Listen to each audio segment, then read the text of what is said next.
Welcome to the debut of BBK Worldwide's Pharma 15 Live, where industry experts square off on the burning issues of clinical R&D. I'm Caitlin Kelleher from Cambridge Health Tech Institute. I'll be your host and moderator. Today our panelists will be facing off on the topic of direct-to-consumer advertising to support clinical trial recruitment and enrollment. Taking on the challenge are Matt Kibbe, President and a Principal of BBK Worldwide. Matt is a 20-year veteran of BBK and provides executive-level consultation for leading pharma and biotech companies. Dan Sfera, site owner and CEO of the Clinical Trial Guru. Dan is dedicated to advancing the clinical research industry through discussions with industry leaders and experts. And he is a prolific industry blogger with an extensive online presence. Xuan Gui, Head of Digital Strategy for Global Clinical Operations at Biogen. Xuan is a recognized pioneer in digital health and social pharma, as well as a well-respected industry thought leader who has earned numerous industry accolades. Following the debate, we will go into overtime.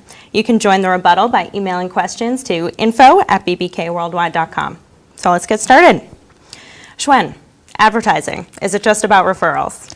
Sure. So I think, obviously the goal of any study is really to get as many enrolled patients as possible and pretty much as quickly as possible in order for the study to complete on time.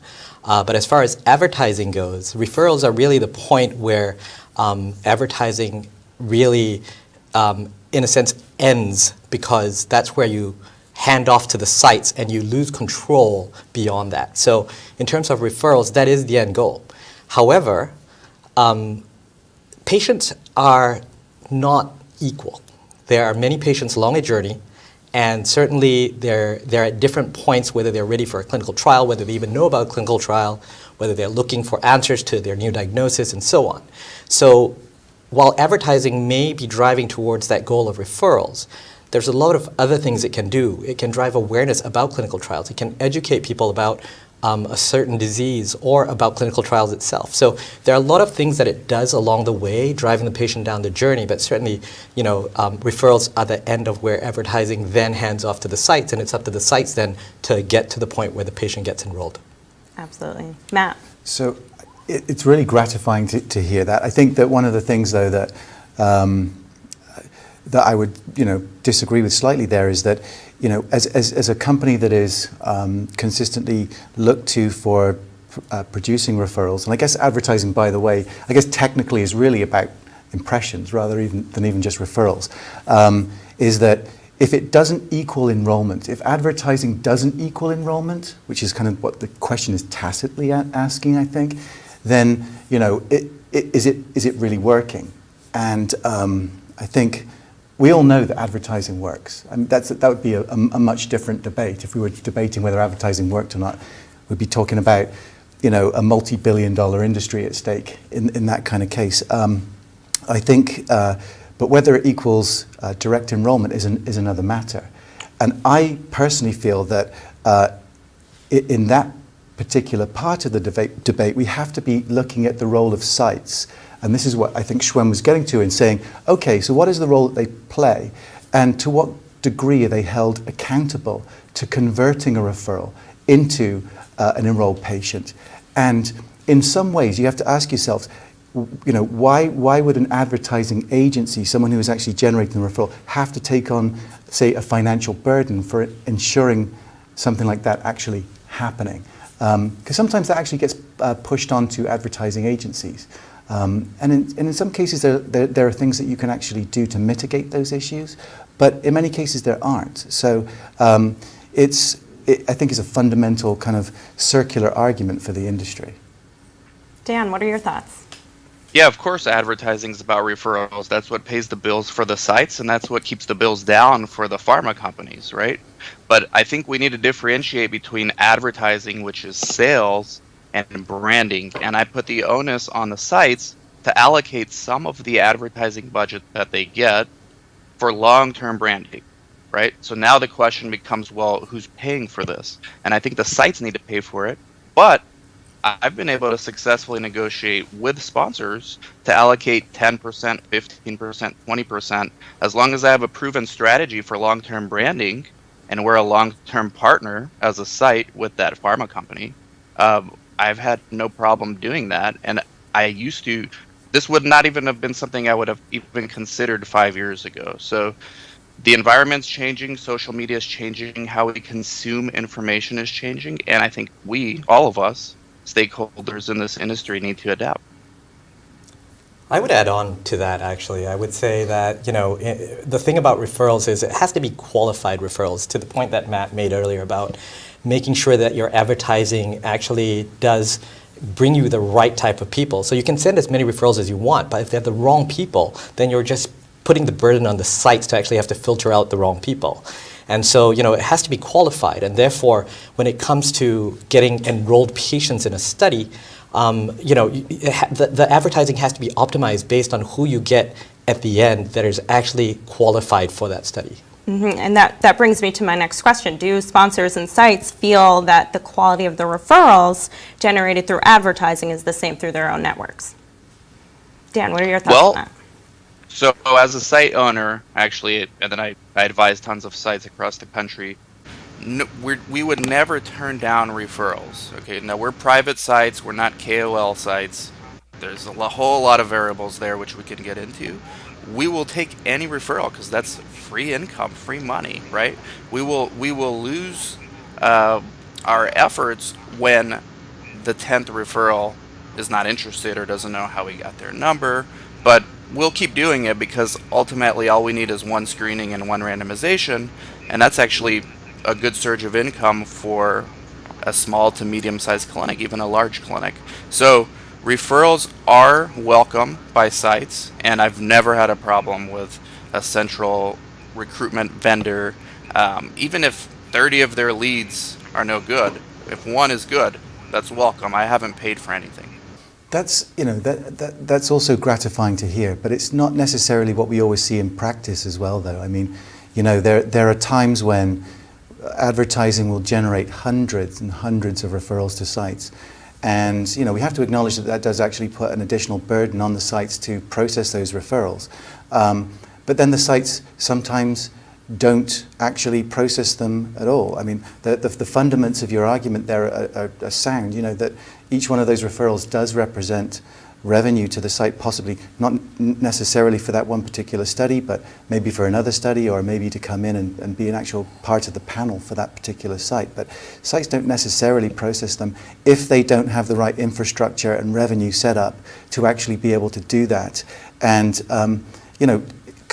incidentally, along those lines, I don't really see a whole lot of feasibility modeling that goes on at sponsor organizations that considers those variables when selecting sites, even when the necessity of going beyond the patient panels of the sites is quite evident. And I've asked that question quite directly, even when I haven't been involved in the feasibility study. But it feels as though, that would be a necessary component of a good feasibility study, at least, in order to ensure that those referrals do get processed more accurately. Sure. And I think, it's not necessarily mutually exclusive, right? I think sites can definitely have their own network and their own database of patients that they can reach out to. And typically that's at the start of a study, that tends to be where you start first, because they tend to have a large database that they can already reach out to. But where advertising comes in is to supplement and really increase the numbers and the referrals that go to the site, to the point earlier. And what I think needs to happen is that we need to be sure that we put the stopgaps in place to check the quality of the patients that we're referring to the site, so that we can ensure that the burden is not brought over to the sites, and that we're getting as qualified a group of people before we hand them off. That's an interesting point as well, because, if it were just about referrals, by the way, let me just kind of take a step back on that. Say, if it were just about referrals, as Dan was also saying, then what we could do is actually have a very unqualified referral, and we could generate tons of those. We could actually flood the place with those unqualified referrals. So if that was all we were held accountable to, then we would remove the idea of highly qualified pre-screeners that patients have to go through in order to jack up those numbers. But the idea of qualification, it's very important, because that means that the sites then feel that they're not wasting whatever precious resources they have to picking up and processing those referrals. Again, I'm about to say something, and I don't mean to sound anti-site. I want to sound pro-study more than I do anti-site when I say this, but it's actually along the lines of, why aren't sites held more accountable to actually processing referrals when we see that that's not happening? All of the other major stakeholders, key stakeholders in a particular study are held accountable to those kinds of things. But when we see that there's real data that says that sites don't do that, and we know that it could benefit the study, then why don't they do that? And why doesn't the sponsor hold them more accountable to that? So, Yeah, the rabbit hole goes deep. I mean, usually what it boils down to is there's a coordinator that's overworked, and if they're going to screen, they're going to screen someone from their database before they screen a cold referral from a company that they don't know. So the issue is, how do we get these coordinators to not be so overworked, which is a much deeper issue and obviously not one that we're really going to focus on today. Well, I might agree with that if I saw that the site was actually processing or screening patients for the study as well. But when you see sites that haven't screened a single patient for a particular study and they've got 30 referrals hanging out waiting to be processed and they're not doing that either, then it's not really a tenable argument. So I would say that, again, I'm not anti-site. There's a lot of sites that I know and love, and I think they do a great job. But in the end, if a company like our BBK Worldwide is to be held accountable to that, then of course we have to be able to make the sites actually feel accountable to processing those referrals too. And I think, sites tend to be different, right? There's some sites that are welcoming of referrals, and they'll definitely opt in to receive those.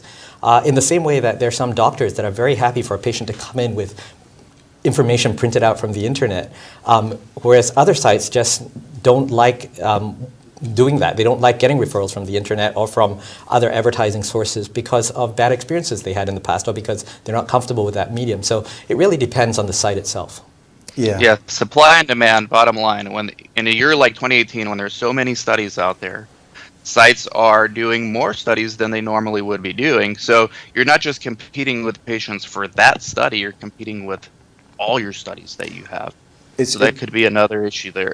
I guess it also extends beyond the studies. It also extends to all of the actual approved products as well you're competing with. So, when you're actually, in many cases, you're only actually competing with approved products, where you have to have a standard of advertising sometimes, which is competing with $40 million advertising budgets across, well-respected TV stations and those sorts of things as well. So when you're looking at quality of referrals and those sorts of things, you have to apply quite a bit of money behind those to be able to get those referrals.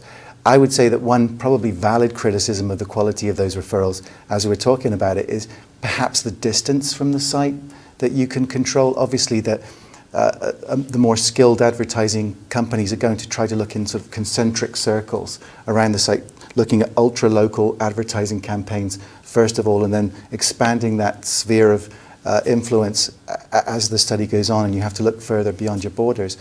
But when you start to send referrals from beyond some kind of median value, maybe like 20, 30 miles, then maybe the willingness of patients to participate in those kinds of studies starts to wane if they have to make multiple trips. But again, when those kinds of things actually rear their heads, there are other things that you can do to bolster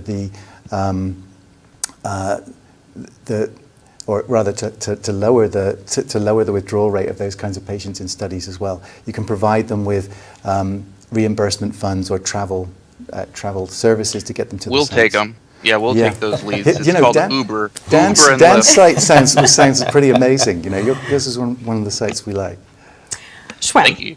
are we behind the times as an industry in terms of advertising? Are IRBs holding us back? Are sponsors? What's your take on that? That's an interesting question. My background is such that I spent many years on the commercial side of the business doing marketing, and so commercial tends to be a little bit more ahead of the game when it comes to advertising, when it comes to using multiple channels, including digital especially these days.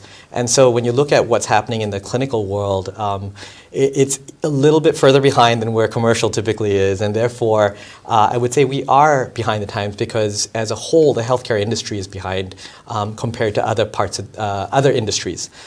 So yes, we are behind the times. Having said that, I think there's a lot of investment and efforts now to really start to catch up, to really try to understand where the patient is and to use the channels to reach them where they are. And so I think we're starting to get in with the game. We're starting to hit our stride in terms of catching up where advertising is with the rest of the world. And so the industry is getting there.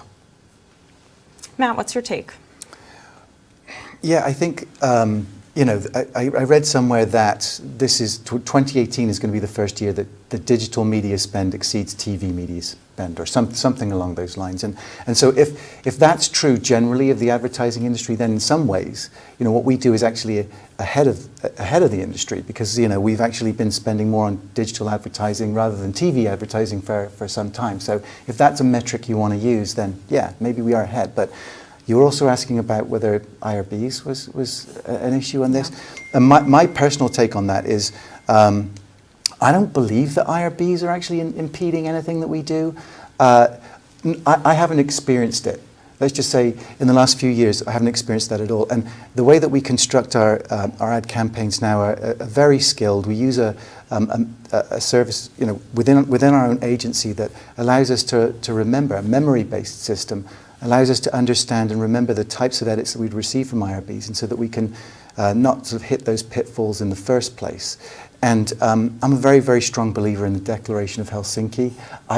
Human beings are not very ethical, as it generally goes, and we've already proven that, and that's why we have IRBs in place. So I have no real problem with them being there. I only think that they help service vulnerable populations. It should be there. Dan, your thoughts? Yeah, I agree. I think the industry's catching up. The problem is once we get caught up, things change again. So now we're behind again, right? So this is why I keep preaching long-term branding. Invest just a little bit into the long term for the pharma, for the CROs, for the sites, maybe for BBK too. I know BBK is doing a lot of things like that anyways. But as far as the IRBs are concerned, I restrict my interaction with IRBs to study specific activities. So anything that involves me marketing my companies has nothing to do with an IRB. Oh yeah, I'd agree with that. Yeah, and also, I was going to add that when it comes to IRBs, certainly it's not just IRBs, it's any legal regulatory group, whether it's internal or external. How educated are they about these new channels that we're using these days, about Facebook, about Twitter, about all these new digital channels that are out there? If we're going to start using those channels, these people that are taking the position of reviewing and approving materials should at least receive some form of education or understand how that medium works, so that they can understand what you're putting through and make a review based on context and not just content. Yeah, I mean, just to add to this as well, I think that one of the things that maybe inhibits, what we would recommend would be the level of conservatism of a sponsor, and that changes. That's not consistent between all sponsor entities. So we do have different recommendations that we would make to different companies based on what we know that they would likely tolerate, if you will, from a legal perspective. You have different levels of review, and from that perspective, also some people are still shy away from things like social media, Facebook, and so on, and that's a real shame, because perhaps they don't even know that there are things like profanity filters that exist, or there is an ability to monitor comments on Facebook, and there is an ability to block people from making these comments. It's difficult to block people making comments on Facebook ads or sharing those ads, but that's what the platform's for, and they do actually bolster responses when those things happen. But I think that that is a shame for those who do have those legal issues in place. All right, let's keep the momentum going and go into overtime. You can email your questions and comments to info@bbkworldwide.com. And I have our first question. What can the sponsor do to mitigate the loss to follow-up that invariably happens with pre-qualified refer patients? And when does that mitigation most effectively begin? Dan, we can start with you.